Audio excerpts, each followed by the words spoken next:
Assalamualaikum warahmatullahi wabarakatuh. Perkenalkan, nama saya Ruli Atisa Fisyawaludina. Saya dari Fakultas Kesehatan Program Studi Ilmu Gizi dengan NIM 2111011015.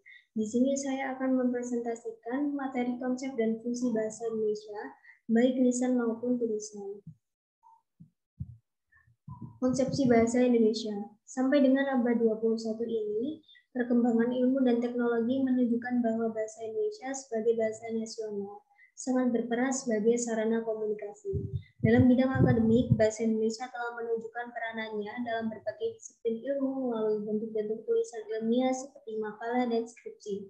Begitu pentingnya bahasa sebagai sarana komunikasi batasan, atau pengertian bahasa adalah sarana komunikasi antar anggota masyarakat dalam menyampaikan ide dan perasaan secara lisan atau tulis. Konsepsi bahasa tersebut menunjukkan bahwa sistem lambang bunyi ujaran dan lambang tulisan digunakan untuk berkomunikasi dalam masyarakat dan lingkungan akademik. Bahasa yang baik dikembangkan oleh pemakainya berdasarkan kaidah-kaidahnya yang tertata dalam suatu sistem. Kaidah bahasa dalam sistem tersebut mencakup beberapa hal berikut. Pertama, sistem lambang yang bermakna dapat dipahami dengan baik oleh masyarakatnya. Kedua, berdasarkan kesepakatan masyarakat pemakainya, sistem bahasa itu bersifat konvensional. Yang ketiga, lambang sebagai huruf atau fonemis bersifat mana suka atau kesepakatan pemakainya arbitrer. Yang keempat, sistem lambang yang terbatas itu maksudnya A sampai Z sama dengan 26 huruf, mampu menghasilkan kata, bentukan kata, frasa, klausa, dan kalimat yang tidak terbatas dan sangat produktif. Yang kelima, sistem lambang itu fonemis tidak sama dengan sistem lambang bahasa lain seperti sistem lambang bahasa Jepang atau lambang hiragana atau silabis. Yang keenam, sistem lambang bahasa itu dibentuk berdasarkan aturan yang bersifat universal sehingga dapat sama dengan sistem lambang bahasa lain. Yang ketujuh, unsur dalam sistem lambang tersebut menunjukkan bahwa bahasa itu bersifat unik, khas, dan dapat dipahami masyarakat. Fungsi bahasa. Yang pertama ada fungsi ekspresi dalam bahasa. Fungsi pertama ini pernyataan ekspresi diri, menyatakan sesuatu yang akan disampaikan oleh penulis atau pembicara sebagai eksistensi diri dengan maksud A. Menarik perhatian orang lain atau persuasif dan provokatif. B. Membebaskan diri dari semua tekanan dalam diri seperti emosi. C. Melatih diri untuk menyampaikan suatu ide dengan baik. D. Menunjukkan keberanian atau confidence menyampaikan ide. Fungsi ekspresi diri itu saling terkait dalam aktivitas dan interaktif keseharian individu. Prosesnya berkembang dari masa anak-anak, remaja, mahasiswa, dan dewasa. Yang kedua, fungsi komunikasi dalam bahasa. Fungsi komunikasi merupakan fungsi bahasa yang kedua setelah fungsi ekspresi diri. Maksudnya, komunikasi tidak akan terwujud tanpa dimulai dengan ekspresi diri. Komunikasi merupakan akibat yang lebih jauh dari ekspresi, yaitu komunikasi tidak akan sempurna jika ekspresi diri tidak diterima oleh orang lain. Oleh karena itu, komunikasi tercapai dengan baik bila ekspresi diterima. Dengan kata lain, komunikasi berprasyarat pada ekspresi diri. Yang ketiga, fungsi adaptasi dan integrasi dalam bahasa. Fungsi peningkatan atau integrasi dan penyesuaian atau adaptasi diri dalam suatu lingkungan merupakan kekhususan dalam bersosialisasi baik dalam lingkungan sendiri maupun dalam lingkungan baru. Hal itu menunjukkan bahwa bahasa yang digunakan sebagai sarana mampu menyatakan hidup bersama dalam suatu ikatan, maksudnya masyarakat. Dengan demikian, bahasa itu merupakan suatu kekuatan yang berkorelasi dengan kekuatan orang lain dalam integritas sosial. Korelasi melalui bahasa itu memanfaatkan aturan-aturan bahasa yang disepakati sehingga manusia berhasil membaurkan diri dan menyesuaikan diri sebagai anggota suatu masyarakat.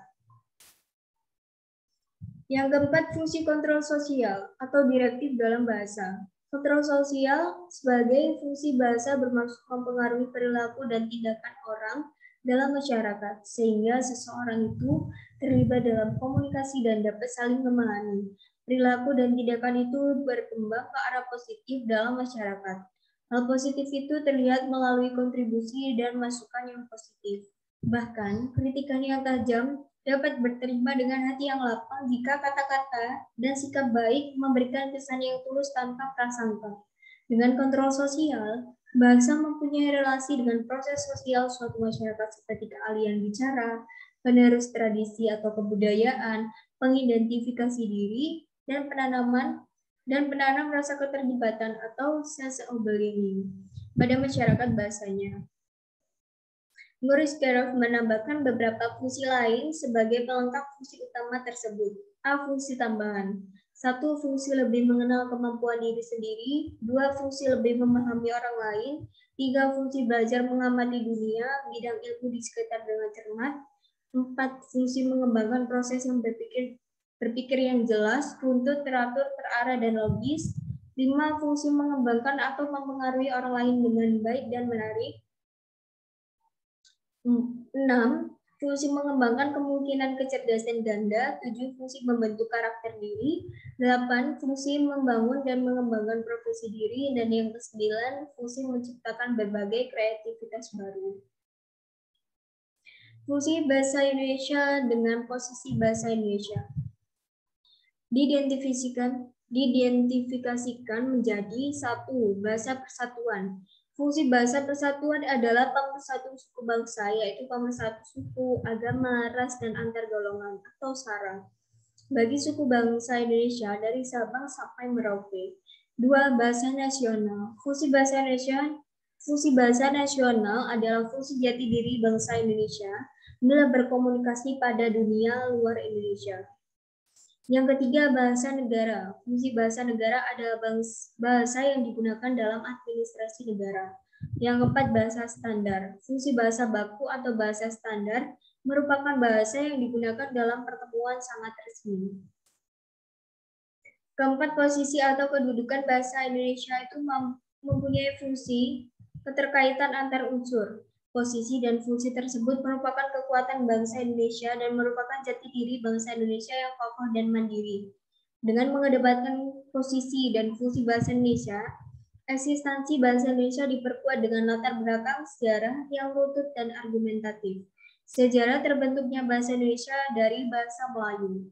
Ciri-ciri bahasa Indonesia yang khas, legitimasi sebagai interaksi bahasa Indonesia, dan ragam serta laras bahasa Indonesia, memperkuat konsepsi dan fungsi dikembangkan ke berbagai ilmu, teknologi, bidang, dan budaya sekarang dan nanti. Sekian presentasi yang dapat saya sampaikan. Apabila ada kurangnya, saya mohon maaf. Wassalamualaikum warahmatullahi wabarakatuh.